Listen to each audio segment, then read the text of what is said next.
Picture it, a golden future. One thing I haven't shared with you all is that my name means laughter. Isaac, in Hebrew, means laughter, or he will laugh.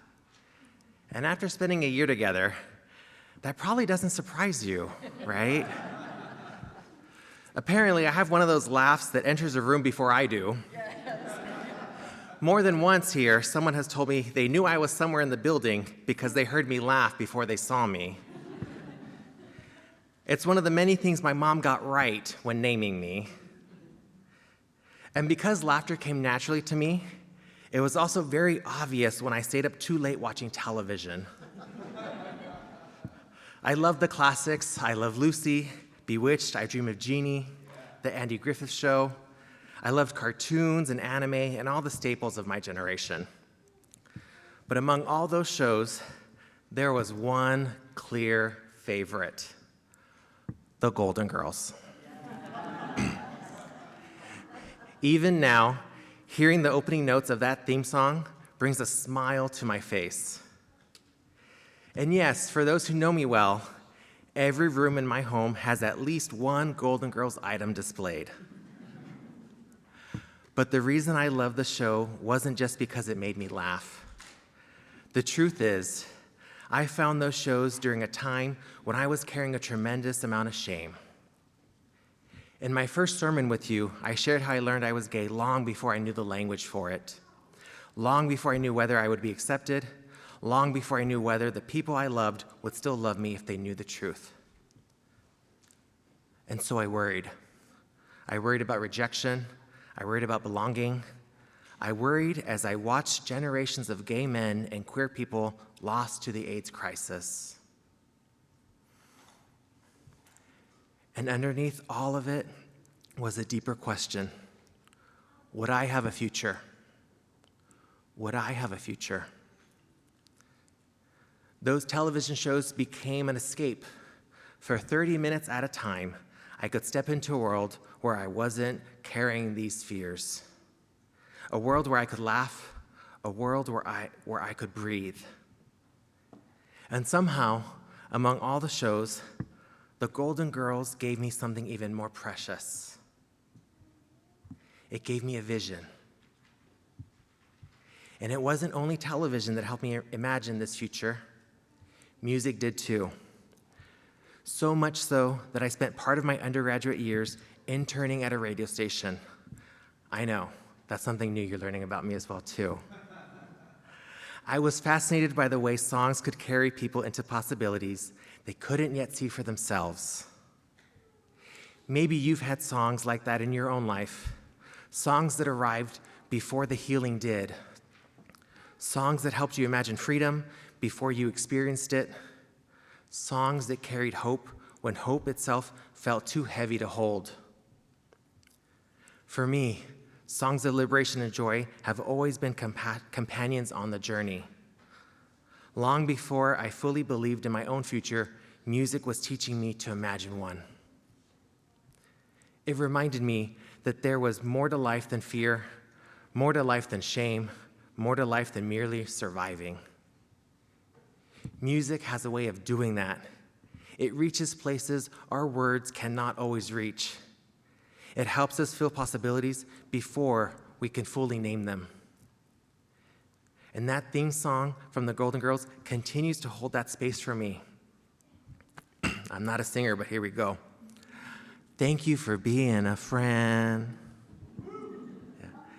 As strange as it sounds, I would watch those four women living together, caring for one another, arguing, forgiving, laughing, and growing older together.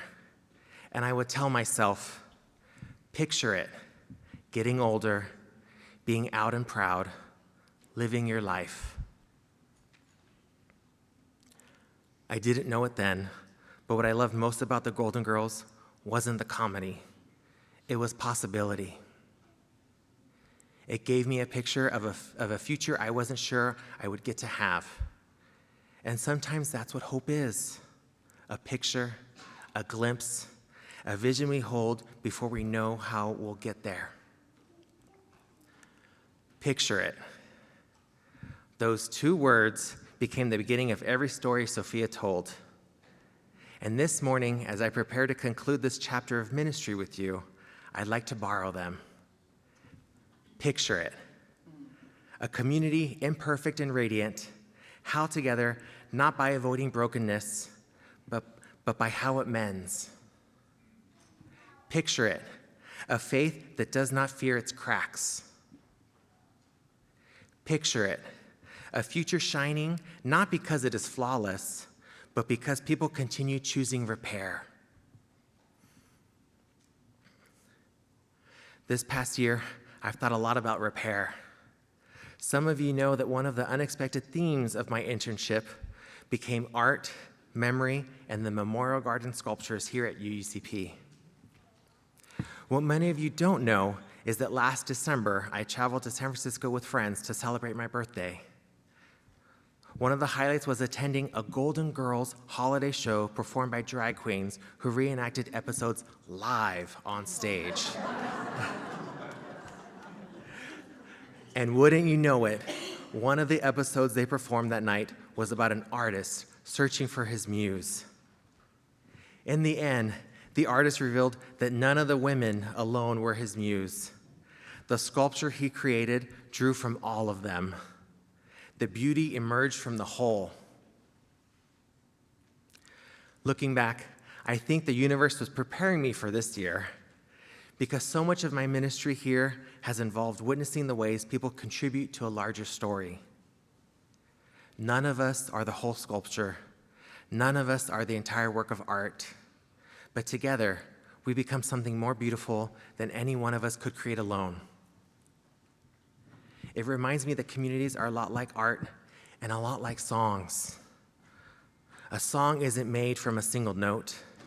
Its beauty comes from different notes finding ways to belong to one another. Some notes create tension, some create harmony, some carry the melody while others support it quietly underneath. Yet together, they create something none of them could create alone. The same is true of congregations. We do not all think alike. We do not all have the same experiences. We do not always agree. But when we listen deeply to one another, when we make room for different voices, something larger begins to emerge. Something beautiful, something sacred. And that brings me to another art form I've been thinking about, kintsugi, the Japanese practice of repairing broken pottery using gold. The word itself combines two ideas, gold and joinery. Not hiding the break, not pretending the crack never happened, honoring it, repairing it, making visible the places where healing occurred. Many of you may have seen pictures of kintsugi bowls and cups, and often people focus on the gold, the shining lines, what they consider the beauty. But I've come to believe that the gold is not the most important part. The most important moment comes before the gold. Someone picks up the broken pieces. Someone decides, this is still worth saving. This is still worth saving. The bowl is not repaired because it is valuable. The bowl becomes valuable because someone chooses repair. I think that's true of people too. And isn't that what love does? It picks up the pieces. It refuses to discard what has been wounded. It believes restoration is possible. As a Unitarian Universalist minister, I have seen this over and over again. I've seen it at our starting point classes here when people share stories about religious communities that harm them. I've listened as people describe experiences of exclusion, judgment, fear, and spiritual trauma. I've witnessed how difficult it can be to trust another faith community after those experiences. And yet, somehow, people take another chance. They come through these doors, they risk belonging again, they dare to hope that our faith can be different. That is sacred courage. And when communities respond with love, compassion, and care, something remarkable happens. Healing begins. As Bell Hooks reminds us, rarely, if ever, are any of us healed in isolation. Healing is an act of communion. Healing is an act of communion. Healing happens together. Repair happens together. None of us mend ourselves alone. And that's true not only for individuals, it's true for congregations. It's true for our movement. It's true for our world. Because if we're honest, there will always be more cracks. We will disappoint one another. We will misunderstand one another. We will make mistakes. I certainly continue to do so. The question isn't whether cracks appear. The question is what we do next. Do we retreat into defensiveness? Do we insist we have done nothing wrong? Do we cling to our hurt? Or do we become participants in healing? Do we tell the truth? Do we apologize? Do we listen? Do we choose relationship? And here's my hot take for each of you.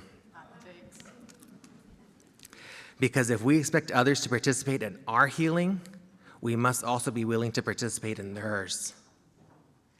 I'm going to say that again. If we expect others to participate in our healing, we must also be willing to participate in theirs. Hold on to that for a second.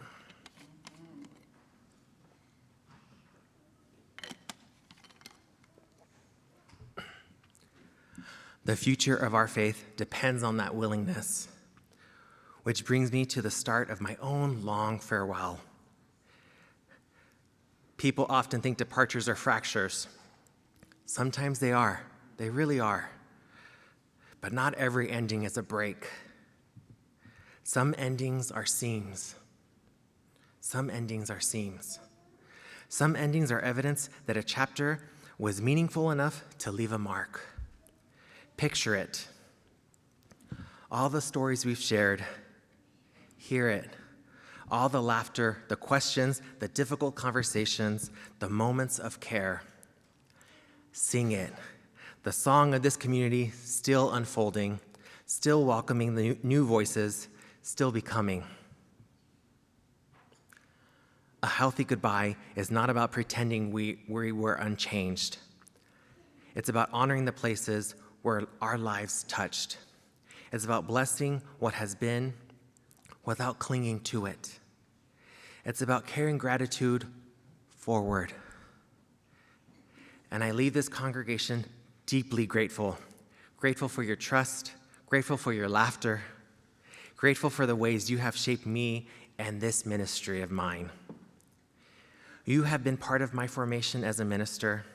You have helped create the person standing before you today, and for that, I will always, always carry a piece of UUCP with me. So before I leave, let me ask some final questions. What kind of future are we building? What kind of future are we building? What kind of faith are we becoming? What kind of faith are we becoming? I don't believe the future of Unitarian Universalism depends on becoming unbroken. I believe it depends on becoming a people who know how to repair, a people courageous enough to tell the truth, a people courageous enough to laugh, a people courageous enough to keep choosing love, and a people courageous enough to keep singing.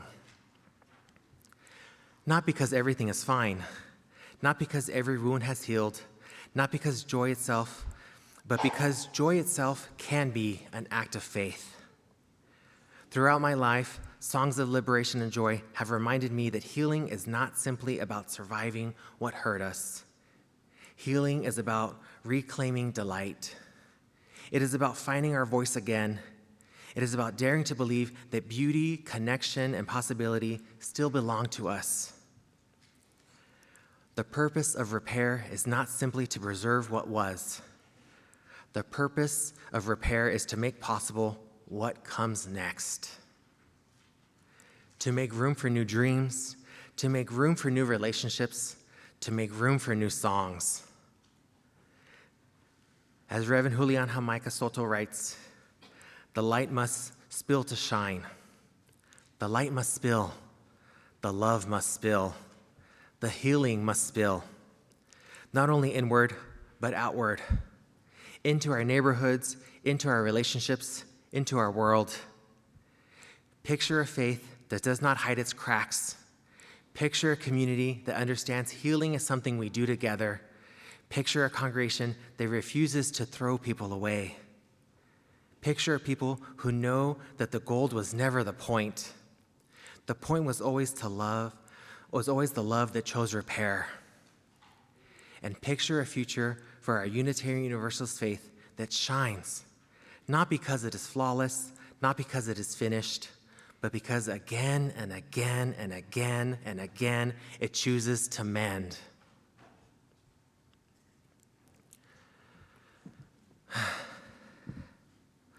So I hope you will receive this mend blessing I offer you as I conclude. May our hearts remain open. May you awaken to the light of your own true nature. May you be healed. And may you be a source of healing for all beings. Amen. Blessed be, and let it be so.